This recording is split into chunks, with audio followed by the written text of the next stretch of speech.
What up boys, and welcome back to another Clash Royale video. Today I'm going to be going through all of the King Tower interactions with Tornado and judging its viability in the current meta.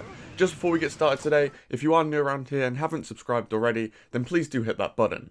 And a quick shout out to my Patreons, Jacob Grijalva and Demonetized, for just being awesome. Now, before we get into the meat of this video, I just want to talk about my experience with Tornado. I've made a couple of videos in the past complaining about this card, and this was mainly due to it being the only card in Clash Royale that promoted King Tower activations, but also because it had a few other bystanding issues. Tornado used to be a high skill cap card to learn, but once you figured out the 1 or 2 tiles needed to activate a King Tower, it's just a game of muscle memory. For this reason, I was ecstatic when Seth announced that Tornado would finally be seeing a much deserved nerf or rework in my opinion. The initial balance change actually seemed to give Tornado a buff, however, and since the Clash Royale team have had to tone it down. Coming into this video, I'm very skeptical as to whether or not this change was taking the card in the right direction, but I'll sum that up towards the end of the video. Now let us get into the actual interactions of this card regarding the King Tower. Hog Rider placed properly will always get 1 hit against Tornado, but will be able to activate the King Tower. The Miner now has another safe spot from activation, but everyone else will still activate the King. Goblin Barrel can still activate, so no major changes here. Skeleton Barrel can activate the King Tower before it pops, allowing the skeletons to spread onto the King. One of the 2 wall breakers will hit the King Tower if tornadoed, but the other one will deal damage to your tower. Balloon can be dragged to the King after 1 hit, so you take a lot of damage, but you can activate the King. Royal Hogs can also activate the King Tower, but again, you have to take a lot of damage for this to happen. A properly placed Ram Rider cannot activate the King Tower, but one placed incorrectly will. Those were all of the smaller and cheaper win conditions, but what about the tanky lads? Well, Gob Giant surprisingly is pulled to the King Tower, and almost with ease. You just have to make sure you're not taking any damage from supporting units before pulling this off. The same goes for Mega Knight, but of course both of these involve taking a bit of damage, so should only really be used if you literally have just 3 elixir in your elixir bar. Elixir Golem can activate the King Tower when the Golemites pop out, but you must make sure to only pull one of these guys or they'll get stuck on each other and not go to the King. The Giant Skeleton can activate the King Tower if you want to take its death damage. This isn't a great interaction, but maybe in a very difficult graveyard matchup this might come in handy. Giant placed centrally cannot activate the King Tower, which is maybe the biggest change to Tornado yet. Golem placed in the back cannot activate the King Tower either, another huge win for Beatdown. Outside of these win conditions, other units are able to activate the King Tower too. This is not a list of every single unit, but just some of my highlights. Mini P.E.K.K.A. and Royal Ghost can activate the King with no hits onto the Crown Tower. This is especially good with Mini P.E.K.K.A. seeing as that's a hefty chunk of damage you would take. Fisherman and Lumberjack can also activate the King, but these have to hit the Crown Tower first. Night Witch can activate the King Tower with her bats. The timing on this is a little bit sketchy, but it may be the only way to activate King against some Golem decks. Trios of units like Goblins, Minions and Guards are able to activate the King Tower too. I tried activating with a Prince just for testing sake and he didn't want to come to the King. As for ranged units, the only one I could find to activate your King was Electro Wizard. The E-Wiz is able to split up his shots and wake the King, giving you a convenient activation. Things like Magic Archer and Firecracking can do this if you pair them with another unit, but this video is just on Tornado interactions for now. As you can see, Tornado still has a ton of good usage cases around the King Tower. This is sort of the opposite thing that I wanted to see. Because the card has nearly identical interactions around the King to before, it has to lose out somewhere, and this is its synergy with splash attackers. You can see it most with cards like Ice Wizard. The Tornado's new grouping only really allows for 1 shot of the Ice Wizard slowing effect, whereas this control before would be insane. Even with cards that really focus on damage, such as Executioner, you can see a big difference now. The troops that get tornadoed are free to move around again sooner than before, meaning the Executioner is much more likely to miss his 2nd and 3rd shots and end up dying. This makes Tornado more of a defensive, standalone card. On the one hand, this is bad because it means that King Tower activations are now the main focus of the card, but on the other hand, this is good because it opens up the potential of weaker splash attackers getting buffed without the fear of Tornado making them stupidly overpowered. Overall, I'm neutral to the direction of this change. I don't like that King Tower activations has become the primary focus of Tornado, but I do like that they're taking a look at the card that does not necessarily have a positive influence on the game.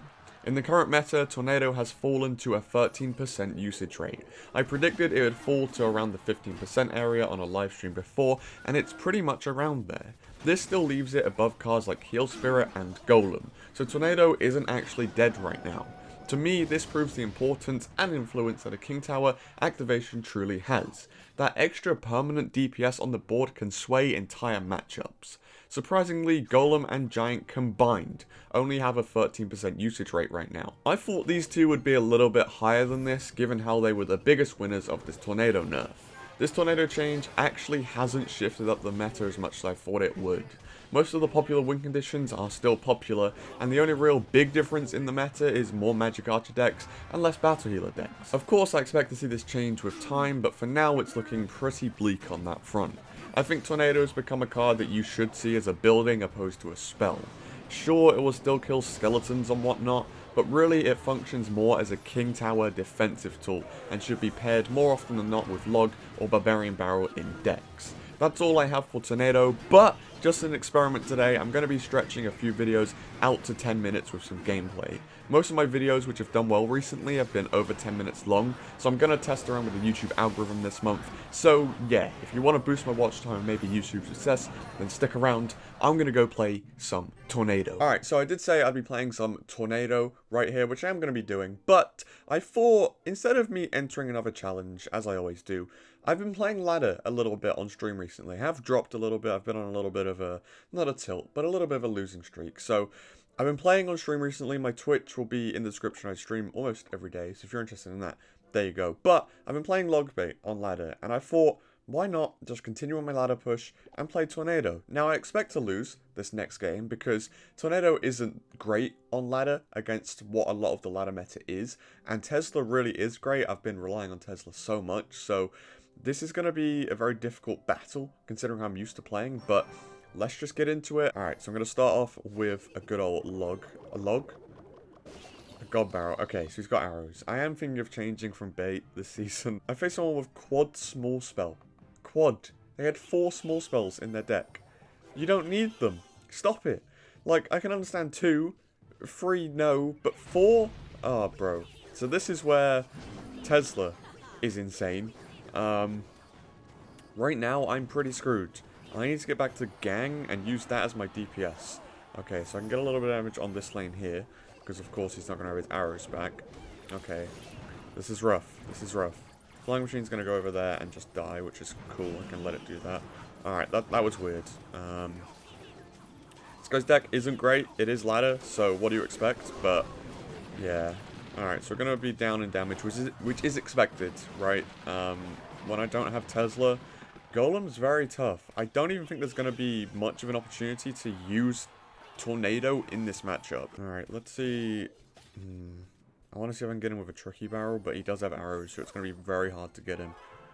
Alright, well, I'm going to rocket this because he's gone into the lane that I want, not the lane that he wants, so that's very nice for me. And if he does go with Golem at the river, it's a little bit of a mistake. Alright, cool. I'm going to use Princess. I don't have anything else here, so I'm going to have to Tornado everything, which is not great. It does put the Flying Machine there and damage my Princess, so it's not the worst. Alright, and he wasted arrows there. So, if I go in with this as a push, this will be very good, putting us in the lead. He has changed lanes very well. He's now coming to my lane, which is what he wants to be doing. I don't know if he knows that, but he's done it anyhow. I'm going to be able to ignore this. I'll take 1 hit from a Spear Gob. And if he goes Golem, Princess River. Nice. There you go. Right, he now suspended the river, which is not what he wants to do. I can ignore those bats as well. It gives me a little bit of chip damage. But again, I'm not in a great spot. I might have to try and firstly get his arrows out of hand. Then go, there you go. Then go with a Tornado Rocket, which is not great. If I'm being honest, it's not great. Alright, we're going to play a deep log here. Hopefully that'll hit. It didn't. It hit some. Okay. Well, I'm pretty much dead. Ah, bro. I feel like I'd have had this if I had Tesla. But of course I didn't. Which was part of the deck challenge, I guess.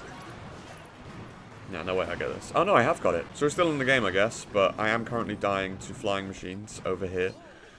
Yeah, I think I'm dead. There's no way I win this with Tornado. Wow, he doesn't even have a big spell and I'm dying. Well, okay, let's do this. That's all I can really do right now. Oh, Tornado doesn't even hold it there for that long, which isn't great. I think the princess will help us out here. Uh-oh, I'm going to have to log. Cool, we got that down. There is one bat, which is being very annoying over there, but not too much I can do about it. I can't really stack princesses because he's got arrows, so he can always get it, pretty much. Guess we can go with another NATO rocket and just see what we can hit in there. Cool. Scalar out there is weird. He cloned it. Alright. We'll go in with that there. Alright, and then he doesn't have arrows in hand, so let's see if we can cheese him like this. He is very close to killing us, but... oh, this is so bad.